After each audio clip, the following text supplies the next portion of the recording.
All right.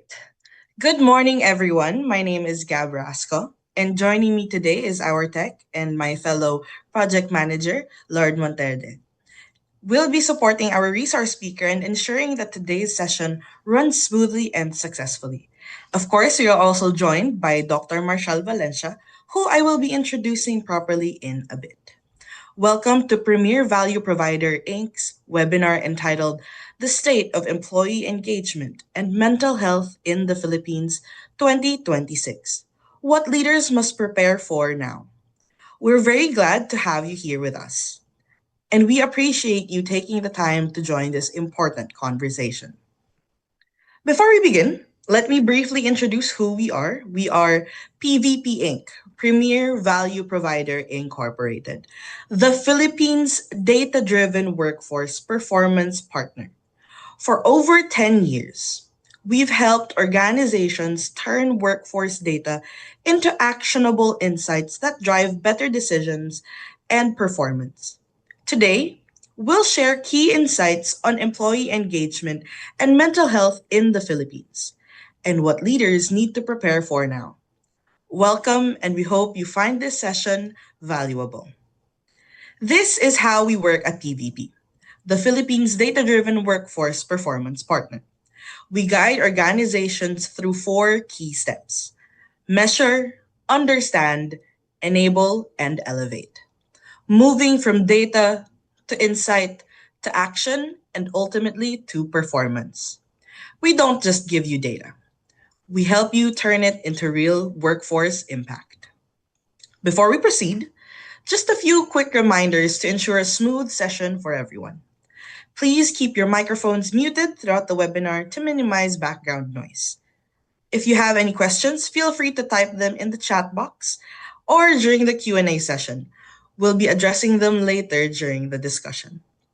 We also encourage you to stay until the end to answer our evaluation and to hear a closing remark from Dr. Marshall Valencia.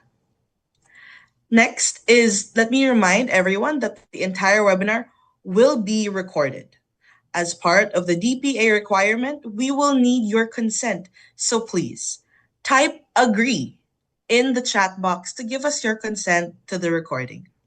Rest assured that we are keeping all of this confidential, and if we will be ever showing this to other individuals or groups, we will remove your faces and names if you do not wish them to be shown.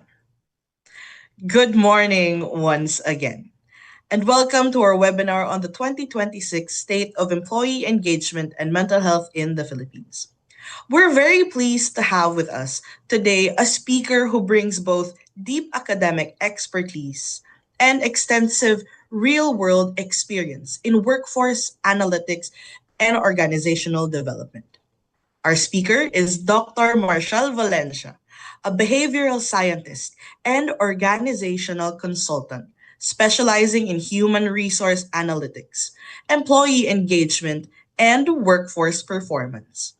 He is currently the president and director for research and analytics at Premier Value Provider Inc., a firm focused on helping organizations make data driven decisions to improve performance and employee well being. Dr. Valencia has over 2 decades of experience across academia, consulting, and leadership. He is also a faculty member at the University of the Philippines, Diliman, where he teaches and leads research in organizational psychology, analytics, and the future of work. Through his work, he has led numerous large scale HR analytics and workforce studies across both public and private sector organizations in the Philippines, giving him a unique, data driven perspective on the state of employee engagement, mental health, and organizational performance today. Speaking of today, he will be sharing his insights from aggregated cross industry data, highlighting key patterns and emerging risks, and what these mean for organizations moving forward. Please join me in welcoming Dr. Marshall Valencia. Good morning. Salamat sa introduction, Gab. All right, so now you can already see my screen, ano? Okay, kamusta po? Ngayon na nasa energy crisis tayo. All right. First of all, thank you for joining us today. What I'm going to share is based on real workforce data across the Philippines. And more importantly, what the data is really Recording in progress. telling us about performance, engagement, and mental health. No? Because this is what we are seeing right now. No? There is a shift. This is not based on a single organization. This comes from, we did some sampling, no, from our database. This comes from HR Meter assessments. HR Meter is our proprietary organizational assessment tool. No? And it covers over 8,300 employees across multiple sectors in the Philippines. So kinuha po namin 'to ano, sa database namin, covering the past 6 months.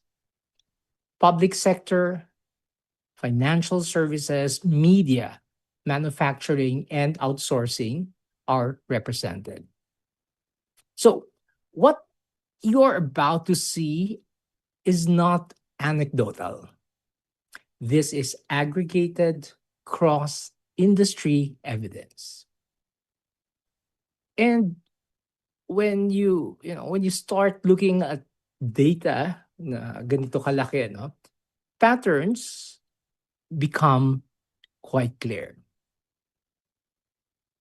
And importantly, we don't just measure the engagement or some other THR metrics. No? We also look at what really drives these metrics. So we looked at engagement, job satisfaction, ENPS, no? Employee Net Promoter Score, the likelihood that your employees would recommend your company as a place to work for. And we also captured some key mental health indicators to include stress, anxiety, depression, and burnout. But more than that, we look at what drives these key factors. We looked at clusters of variables to include leadership, work environment, job design, rewards, culture.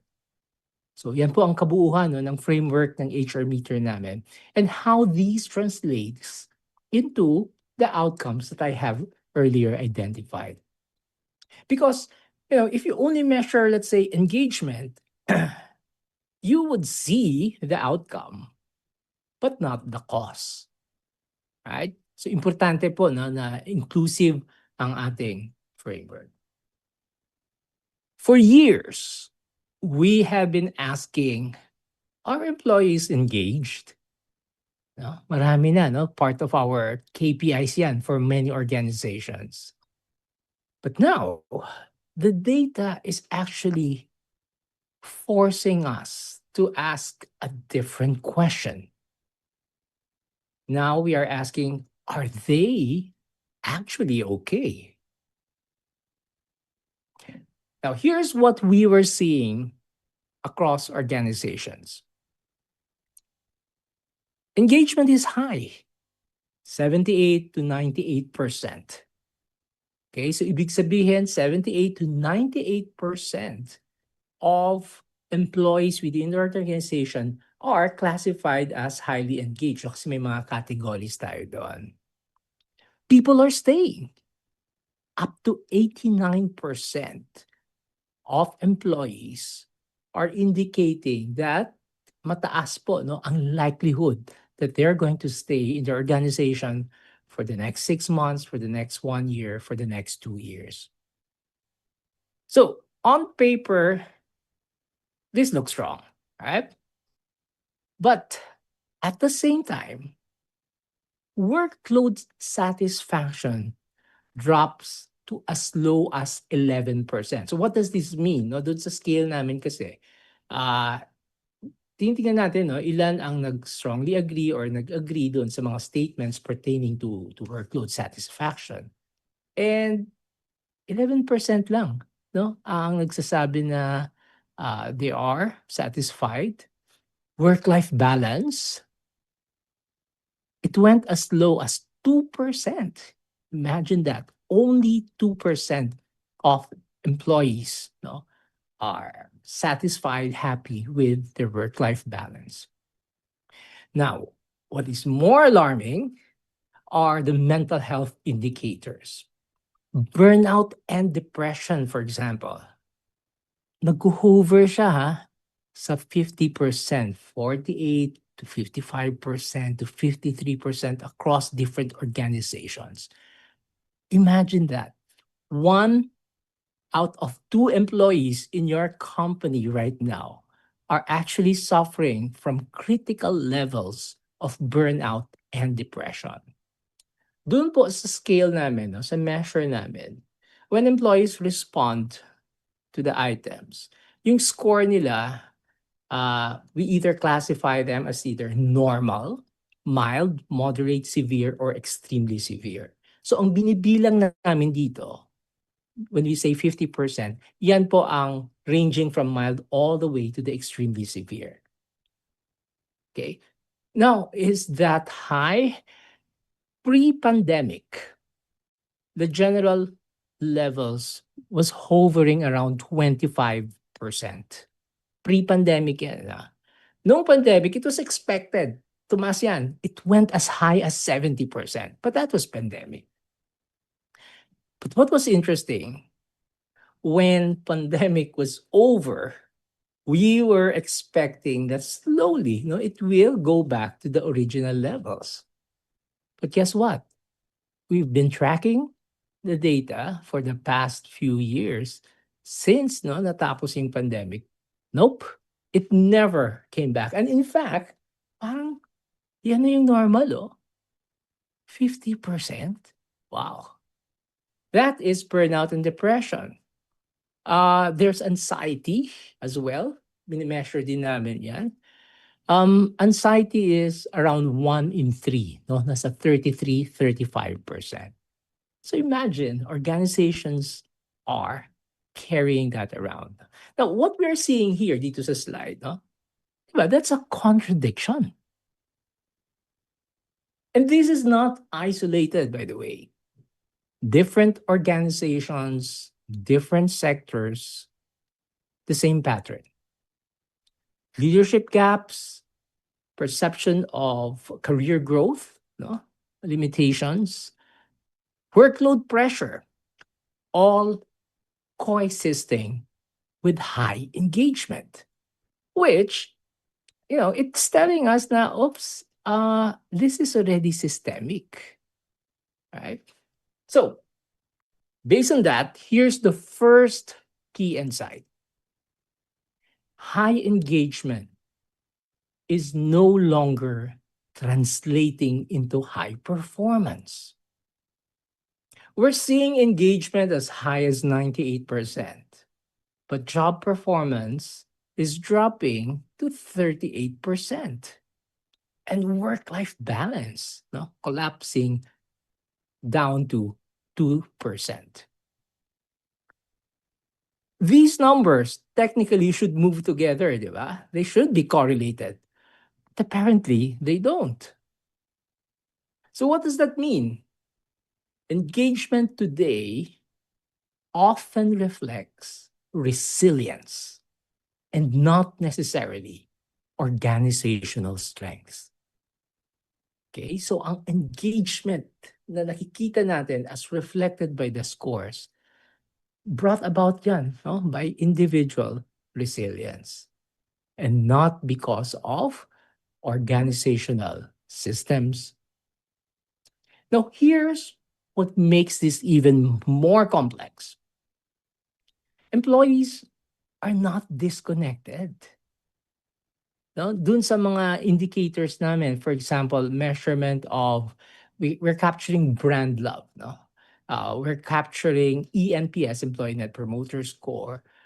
we're capturing sense of mission and alignment of employees. Ang taas. They're actually deeply aligned with the mission of their organizations. They feel purpose. They feel pride. They believe in the organization. But, pag titingnan mo, their daily experience tells a different story. There's chronic overwork, career stagnation, weak support systems. There are communication gaps.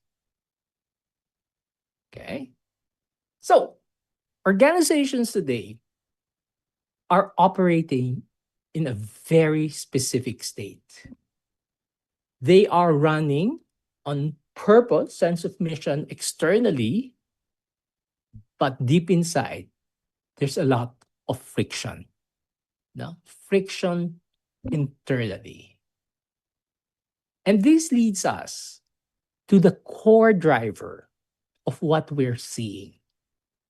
No, nung niraran namin, no, statistically, ano yung mga core drivers dito? Workload is consistently critical. And then rewards and growth are consistently low. So what happens? Employees are putting in high effort, high pressure, and the consequent no, na emotional strain. Kaya mataas ang burnout, depression, anxiety, stress. But what are they getting back? Recognition, compensation, career growth? Wala. 30% lang ang range. There is, an imbalance there.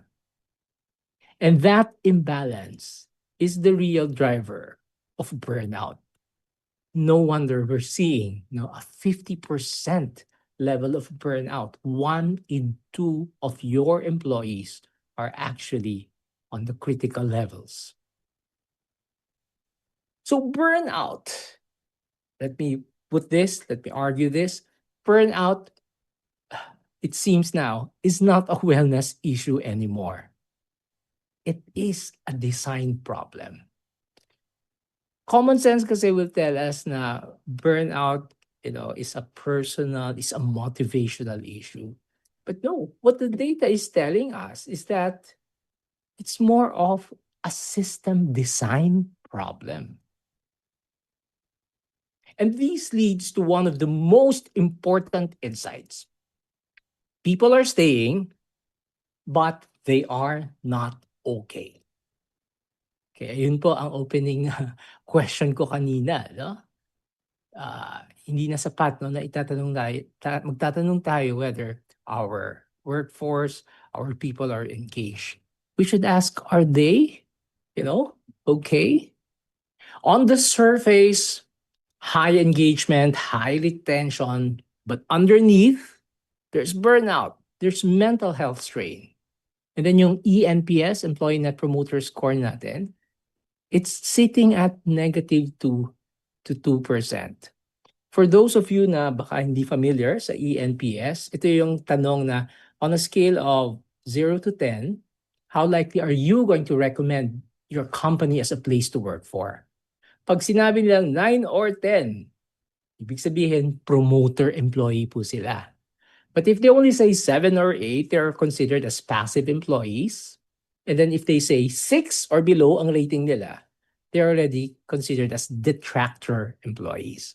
And to compute the ENPS, we subtract the percentage of promoters against the percentage of detractors. Okay, so na-imagine nyo yan? So how do you get a score of -2 or only +2? That means you have a lot of detractors relative to the percentage of promoters of your company. And yet, you say, bakit nandyan pa rin sila, di ba? Why are they still staying? All right? Despite that, they are not that happy or they would not recommend working there. So, what's really happening here? Organizations are sustaining performance through human endurance. It's not a system strength, no? In short, nagtitiis po ang mga tao. Dun sa mga public sector respondents namin, no? Public sector kasi ang taas ng sense of, para sa bayan. So does that mean aasa na lang tayo sa para sa bayan, no? Love of country ng mga tao, right? They're always saying, oy, tayo mga Pinoy, no, very resilient. So kaya hindi na natin aayusin ang sistema natin dahil anyway, kahit anong problema, kahit anong dilubyo, titiisin din naman ng mga Pilipino. Nope, that's not the way to go. We have to fix the system. So the consequence here, the cause is not always visible immediately. What we see instead is hidden productivity loss, innovation decline, and deep organizational fatigue. And eventually, of course, it will lead to attrition. And this is the reality. It seems right now the model works until it doesn't. Time will come at baka malapit na, no? That it will simply break. So, we need to change the question. Most organizations believe that they are here, no? Sa green na quadrant. Sustainable performance. But based on our data, they are actually here sa red quadrant.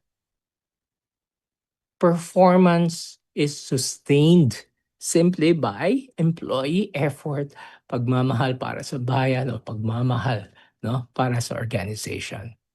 And if nothing changes, this is where it leads, no? Yung sa bottom left, the breakdown zone. So that's why we are arguing the question is no longer are employees engaged, but rather it is our workforce sustainable? So, given this, what do we do? If the issue is sustainability and not really engagement, then the solution is not more programs. It is redesign. Diba? Systems perspective tayo. Redesign. 3 immediate shifts. First, audit systematic friction. Stop measuring sentiment alone. Start understanding where effort is being wasted. We need to apply predictive analytics here. Hindi po descriptive lang, no, na year in and year out we simply measure, no, yung KPI natin on engagement, retention, satisfaction.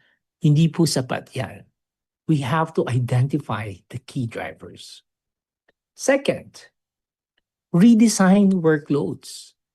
Shift performance, no, from human endurance to system supported, no, system capacity.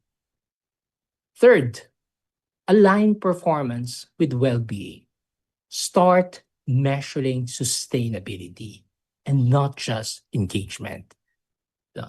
Kasi kaya kami, even prior to the pandemic, no, we started including that dun sa mga metrics namin. No? Yung mental health indicators, stress, anxiety, depression, burnout. And there was a time that we were also measuring presenteeism, no? Kasi lumabas nga yan sa sa usapin, no? Sa narrative lalo na nung pandemic.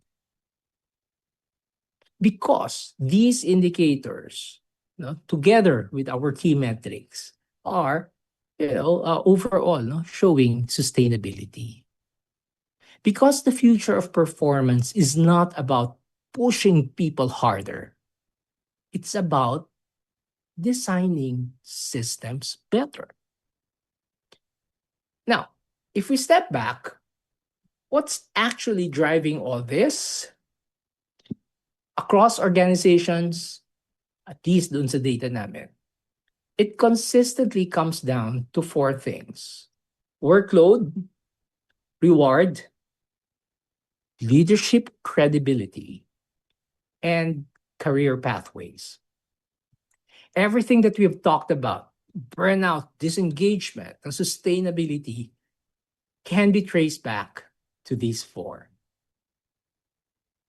So first, let's look at workload. This is the most consistent risk factor and the lowest scoring dimension. Typical yan in most of our clients. If you don't fix workload, nothing else will hold. Second, effort and reward. When effort continues to rise, but rewards stay flat, of course, burnout becomes inevitable. Hindi po tayong unli ang ating psychological resources. No, madideplete din po yan. And in fact, there are already indications that half of the population depleted na. Third, leadership credibility. We're seeing leadership trust declining up to 36 points. Ganun, ka-drastic. And when leadership trust drops, engagement and mental health would follow. Fourth, career pathways. Promotion delays, growth stagnation. People don't just leave organizations. They leave because of a lack of progress. And this is critical. These are not HR programs. These are actually organizational design decisions. Okay? So, engagement got us this far. But what we're saying here is it won't get us through what's next. The future of performance is not engagement. It is sustainability. And if there's one takeaway from today, every organization that we need to understand where they are, where you are in the sustainability map. Kailangan makita nyo yan, at least in the context of your own organization. And if these resonates with you, we'd be happy to continue the conversation. Okay, so with that, I'm opening the floor for your comments, for your questions, for your reactions. Gab, we can open the floor for there. All right. Ayan po. So, we are opening the floor now for questions. You can use the chat box. Pwede nyo po ako i-direct message and we will address it agad po para po masagot ang inyong mga tanong after that very insightful discussion. Thank you, Doc. Okay po, meron po tayong isang question galing po sa isang participant. What were the biggest drivers of employee engagement based on your data? Consistent across different organizations. I mean, across the different sectors. Yung apat na laging lumulutang ay itong nilagay ko sa isang slide. Workload, reward. So this includes perception about benefits, perceptions about recognition, being heard. And then yung credibility actually pertains to yung top management. Do you trust top management? Do you believe in top management? Do you sense na may concern ang top management sa inyo? And then career perceptions, career pathways. Remember yung bulk of the workforce now medyo nasa younger side. mga Gen Zs and younger uh, millennials, no? Yung younger side. So apparently, yep, may ganong malaking issue, no? Perceptions of, career movement and so on. Those are the typical, no? If we map out, no, yung buong terrain. But of course, for each organizations, kasi sa tula we're dealing with hundreds of organizations, may kanya-kanyang nuances. So, in-extract lang namin yung pattern na paulit-ulit na typical na lumalabas. But each organization would probably have their own, signature of drivers on top of what seems to be the core for many. Alright, thank you po, Doc. Sana po nasagot yung answer, ay yung question nyo. Doc, we have two questions. Ayan Hmm. po. First, what are the common cited concerns as to why credibility among leaders decline? Oo. Okay, you might probably say na uh, personality-driven siya in a sense, no? Kasi may ibang leaders na naturally charismatic and so on. But remember, una, may mga core psychological needs ang ating mga employees. Alright? So, at the core, psychological safety is important. So, it's a matter, kaya aming framing lagi, no? Kung ang issue is about, perception, leader perceptions, a big part of that is the communication strategy. No? And most often, pag nafi-feedback namin to, no, sa leadership, they would always say, ha? Parang ang klaro naman ng articulation namin of the mission, what you want, and so on. Nagta-town hall naman kami, no? But apparently, it's not coming through. No? So, at the core, babalikan natin lagi, no? Ano yung core social needs and motives ng ating empleyado? And then, based on our actions, on our communication strategy, malaking bagay po, no? For example, yung perception na tayo ay nakikita. Na hindi yung series of memos lang tayo lagi. Pero yung perception na, uy, nakikita. But lalo na for organizations na medyo malawak, malaki, no? Uh, Communication strategy yan, no? To convey that, no, na nandiyan ka, may tiwala at nakikinig. No? We always Alright. run surveys, pero maraming organizations, survey ng survey, hindi naman binibigay yung proper feedback, no? At saka sinasabi sa empleyado kung ano ang nangyayari, no? May action ba o wala. So, to a large extent, I would always say it's a communication strategy. No? And sometimes the bottleneck is somewhere in the middle. Posible na nandun lahat ng communication actions and activities, pero napi-filter pala, no? Doon sa middle level, no? Yung mga middle managers. So may mga ganun din pong mga issues, no? Ayun. Thank you for that answer, Doc. Ayan, next question po tayo, Doc. Okay po. In an organization with low executive buy-in for wellness, what Naku. are the most effective ways to demonstrate the ROI or return on investment of Oo. mental health support to top management? Loaded po, Doc. Yeah, yeah. Alam nyo, mabuti na lang, no? At meron na tayong batas about that. But remember, that was 2020, no? Nag-coincide siya dun na sa start ng pandemic, no? When talagang inimpose na yan. It's required, no? For all organizations to have mental health programs. So, wala na ng choice, no? Kailangan mag-invest ang mga companies, no, for compliance at the very least.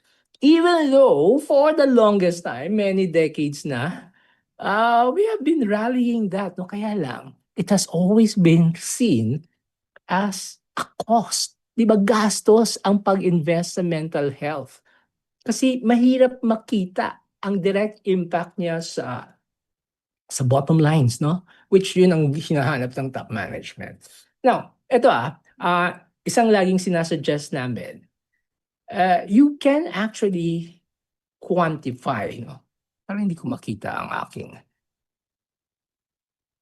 you can actually quantify, no? Kaya we do this actually sa um, mga HR analytics, no, na programs namin.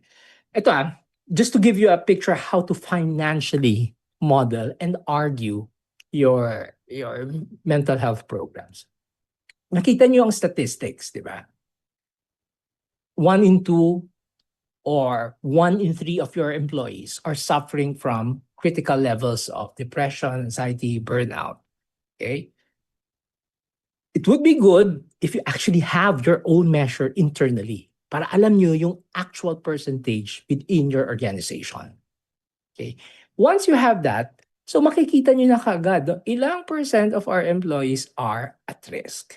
And then, you financially model that with what is known. For example, it's established that pag ang isang tao, isang empleyado, no, suffering from critical anxiety or depression, they will statistically lose around 50 work days, 50 productive days. Okay? So, all you have to do is once you have the figure, ilang percent ang suffering from depression, anxiety, burnout, map it out with the number of days that are lost due to presenteeism pumapasok pero wala naman, no? Due to accidents. Yun, matatranslate mo yan. So, that's easy to equate the peso or the dollar conversion, no? So, pag hindi in-address ng kumpanya ang issue na ito, you lose this much due to unproductivity, absences, accidents, no, sa mga manufacturing sector. Then, pag may peso figure na kayo, yun, sasabihin nyo, saan pupunta ito? Mawawala lang o we put this sa ating mental health program? Right? And the amount of, reduction that we can do doon sa ating mga mental health numbers, pwede rin natin argue, look, so for every percentage drop in burnout, in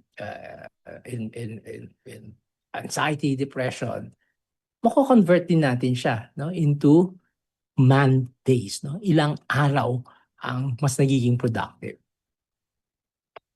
That's one of the easiest way. So, diagnose nyo muna, no? Pag may measure na kayo, then that's easy to argue. That's the kind of argument that top management is always looking for.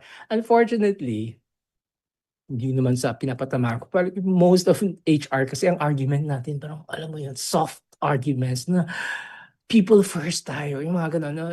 Parang lofty na mga taglines. But hindi we have to have numbers. We talk the language of management. And yes, very feasible po siya. No? Alright. Doc, meron pa tayong, ang dami nating questions actually po, ayan. Okay. Okay po. So, this question naman po is, if the organization is relatively flat, meaning there is not much career pathways that can be taken, how do we address the issue on pathways? Okay. Sa traditional kasi na mindset, well, nung generation namin, ano ako Gen Xer. Hindi pa ako boomer. Di ba, tayo, back then, ang ano namin is, pathways is talagang gano'n, no? Paakyat, no? Pero remember, for the younger generation, it doesn't mean ganun na rin, no? In fact, they are used to a more network kind of pattern of hierarchy. So, i-maximize natin yon, no? Dapat ma-package natin, no, na if hindi naman tayo ganun paakyat dahil manipis, no, ang ating structure, career development can mean, rotation, I'm learning more skills, no, I'm being exposed to different facets, no, of the job or the operations. So, it's a matter of communicating it, no? And of course, having that kind of operations, no, where people are not just stagnant. Remember, mabilis din ma-bored itong mga younger generation, no? So they always, have the need for a sense of meaning. And so, kung paulit-ulit nilang ginagawa, once they master, no, a certain domain or area, naku, maghanap na naman yan. Okay? So, yan po ang paraan, no? It's a matter of redefining. It's not about, the literal moving up. Alright po. Meron po tayong dalawang question pero it's in the same ano naman po, same context. Mhm. Bale po, the question is, my observation is that some employees no longer want to join or participate because participation often feels mandatory and pressured by management. Based on your experience or research, what are the effects of forced participation in wellness or engagement programs? And how can organizations encourage participation without creating burnout or resistance? Oo. Well, classic, no? You cannot impose psychologically.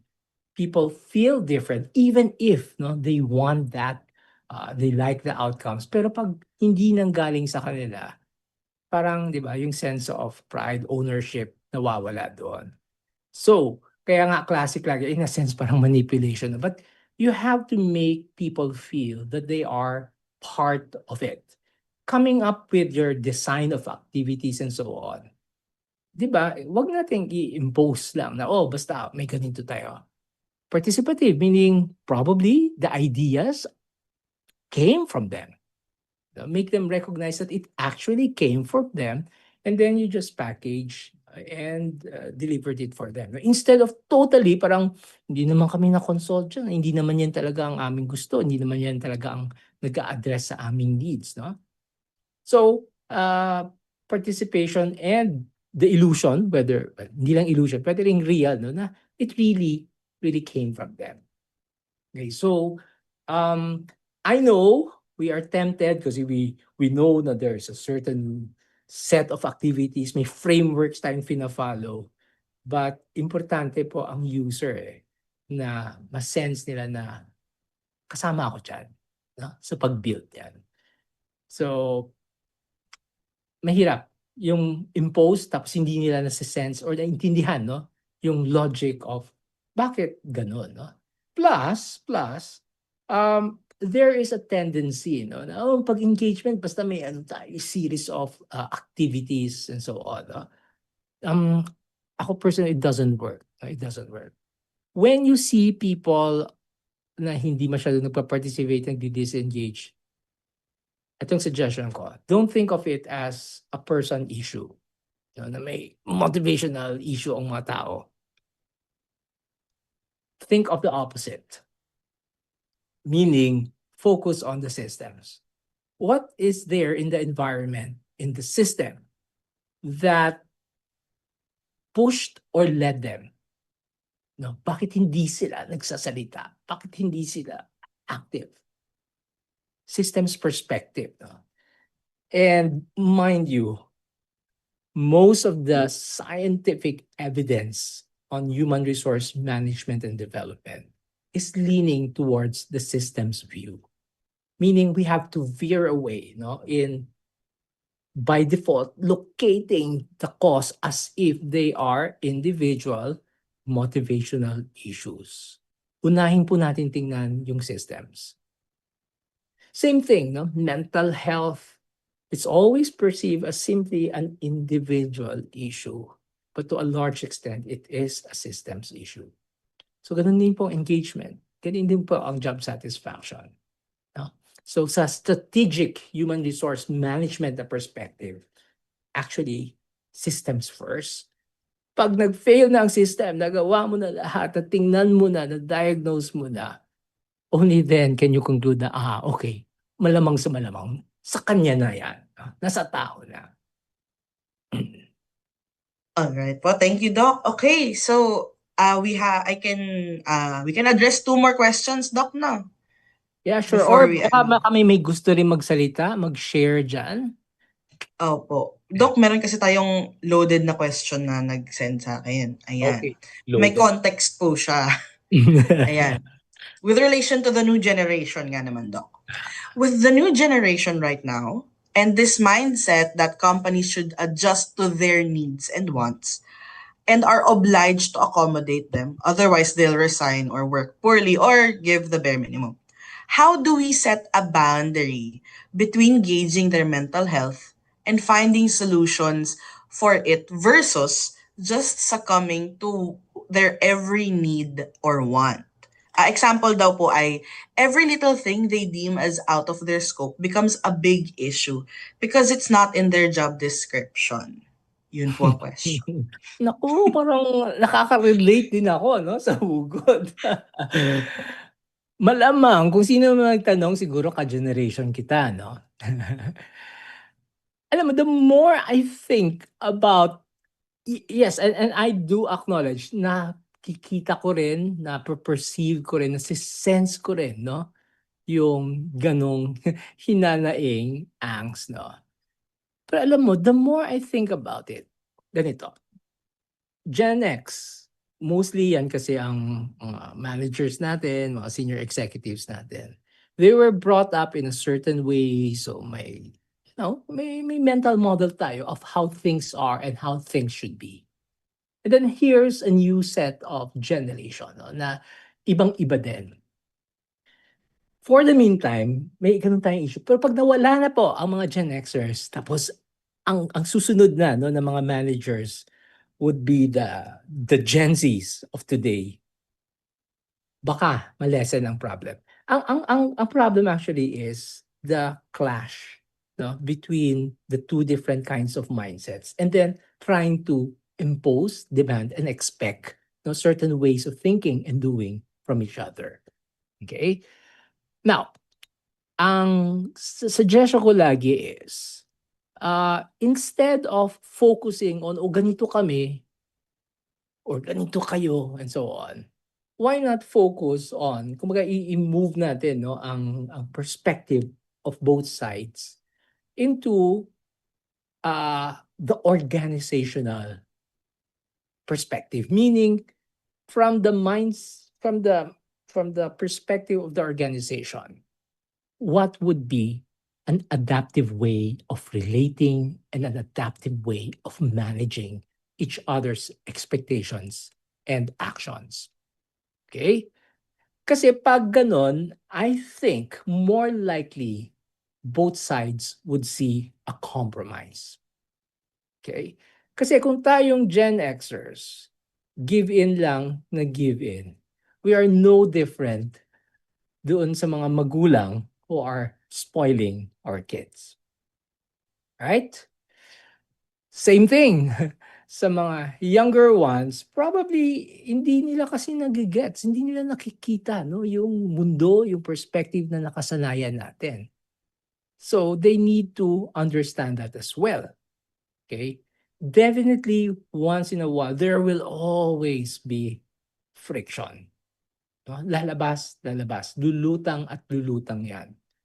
But kung ia-anchor ng parehong side 'no, klaro both sides na this is how the organization should work considering the kinds of differences 'no, in our worlds, in our ways of doing. So how do we come up with that compromise? So ako totally giving in to the para sa Gen Xers ng term, parang whim lang ng mga bata 'yan 'no. Ah, I won't as well. Compromise lagi. Okay? In the same way, I guess it is our duty, since tayo ang mas nakakatanda, to facilitate the appreciation and understanding of the younger ones to also compromise. Oo. Kasi siyempre tayo dumaan din sa pagkabata 'no, yung mindset na, hindi mo nakikita yung nakikita ko, or panahon niyo 'yan 'no, iba na ngayon 'no. But we know na medyo naive din 'no, yung gano'ng wisdom kasi pinagdaanan din natin 'yan, at so hindi po kayo nag-iisa. Kung may mga Gen Xers dito, tawa ng tawa si Gab, talagang alam na alam niya ang aking mga hugot diyan. Alright, Doc. Last question tayo. Ayan. Go ahead. Last question. What should we do if we feel that our workload is exceeding our capacity? Bali po, parang approaching burnout na po siguro to. Oo. People always think it's about, time management and activities management. Hindi. Ang maging concern kayo mostly is the amount of energy you have. So it should be energy management. Now, why does that matter? Kasi different stages of our lives, different concerns, contexts, iba ang amount of energy that we can dispense. Younger ones, ang daming energy, walang masyadong family responsibilities, for example. So, gaano karami ang amount of energy that you have? Kasi it's always a balance here of the amount of psychological resources that you have against stressors that are coming in. So kayo lang ang makaka-determine yan. As you grow older, more responsibilities, lesser ang inyong capability of yung physical exhaustion, mabilis mapuno yan. No? So you weigh in all those factors and then you can determine the amount of energy. And based on that amount of energy, pag nasisense yun na depleted na, two things. Bawasan ang pumapasok or taasan ang psychological resources mo. And how do you do that? Mga basic practices, no, science-based practices of, improving yung personal mental well-being mo. Plus, remember, systems, context. Do not put yourself in systems or contexts where lalong nadideplete ang resources mo. Pag na-identify mo kung ano yung mga systems outside resources which increases your internal psychological resources, move towards that. Diba? And tanggapin po natin, hindi po pare-pareho tayong lahat. No? Yung may mga taong maswerte na pinanganak na ang kanilang psychological resources hindi basta-bastang nababawasan. May pagka-ano rin yan may pagka-biological din yan. No? Swerte nila. But it doesn't mean na kung hindi ka biologically predisposed to be resilient, to be happy despite the circumstances, ay magagawa ka rin naman No? So, systems-wise plus, punuin mo ang sarili mo dun sa mga resources na yan. Many of the mental health programs are doing that. No? Teaching employees, individuals, how to add more resources, how to preserve resources, how to detect the imbalance. But personally, I think ang kulang sa maraming organizations is the realization that a lot of the mental health concerns and issues are also systemic. The company has to do something about the environment, the design of the system, the practices, how people are being managed and so on. Ang laking impact po nun. Huwag po nating iasa, individually kakayanin nila yan. So yun po. Alright, that's the end of our question and answer portion. Bale po, mag-evaluation na po tayo. And after the evaluation, may closing message po sa atin si Doc Marshall. Ayan. Sige po. Doc Marshall, I once again give you the floor. Alright, sige. So, before we fully close, let me leave you with one thought, What we shared today is not just about engagement or mental health. It's about understanding how your workforce actually performs as a system. Because the challenge for most organizations is not actually the lack of data. It's knowing what the data means and what to do about it. And that's the space that we actually focus on sa aming organization as a PVP. We help organizations move from measuring engagement to actually diagnosing what drives performance. Kaya we're always emphasizing yung predictive and diagnostic na analytics, no? We don't stop at descriptive. So we diagnose and then we redesign, no, based on those diagnoses. So if you're asking questions like, oh, where are we on that sustainability map? What's really driving our engagement, our burnout, or yung ating retention? And what should we fix first? Then that's exactly the conversation that we help organizations have. No? And lahat po ito na shinare namin are actually products of those kinds of conversations that we've had with more than 100 organizations, no? Philippine-based organizations. So again, thank you. Maraming salamat po, no, for your presence today. And do let us know. We'd be happy to continue the conversations with your organizations. Thank you. Have a great day. Thank you for Bye. joining us. See you on our next webinar.